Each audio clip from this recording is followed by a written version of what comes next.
Hi, my name is Manuel Padilla, and in this booktube I will be discussing the book Wrinkle in Time by Madeline. First of all, I'm going to start up talking about the characters of this story. First of all, we have Meg Murray. She's the protagonist and heroine of this story. She is portrayed as a loving, awkward, and homely girl from her high school. And even though she is a hero, Madeline does well by portraying her bad side, which would be her anger, impatience, and lack of confidence. Then we have Charles Murray. He is Meg's 5-year-old brother and has the capability of reading minds and understanding other creatures from out of this world. Then we have Calvin O'Keefe. He is Meg's love interest in this story. He is portrayed as a very good athlete and a very intelligent boy from Meg's high school. He will also join them in their adventure to find Meg's father. Then we have Mr. Wittis, Mr. Who, and Mrs. Witch. They are three celestial beings who are also sisters, who accompany the protagonists of this story through their adventure and guide them to find good in this world. Then we have the Black Thing. The Black Thing is a dark and cold shadow that represents evil in this story and that controls it.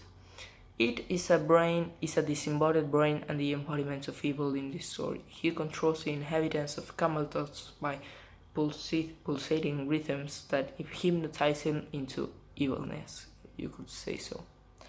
Now I'm going to talk about, and then we have Mr. Murray. Mr. Murray is Meg's and Charles' father.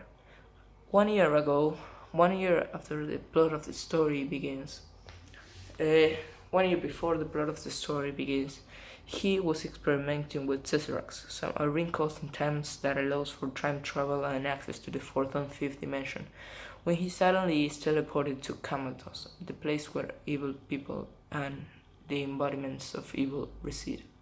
He is trapped there, and this plot of the story revolves around saving him. So now I'm going to talk the plot. So the story starts with Meg in her house when Mrs. Wattis shows up. She tells Meg about the existence of the tesseract and how it functions and why is it there.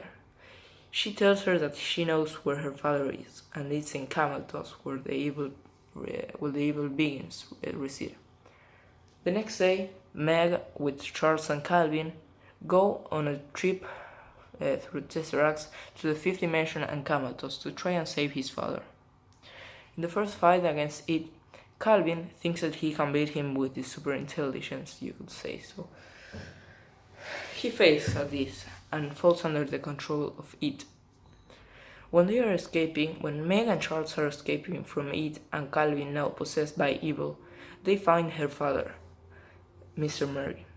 Mr. Murray teleports them back to a great planet, where they reside peacefully and try to create a plan with the celestial beings. The celestial beings tell Meg that there's only one way they can beat evil, and it's by loving. Meg realizes this and realizes that she has the very big capability of love, and decides that she maybe can save Calvin by loving him and to goodness.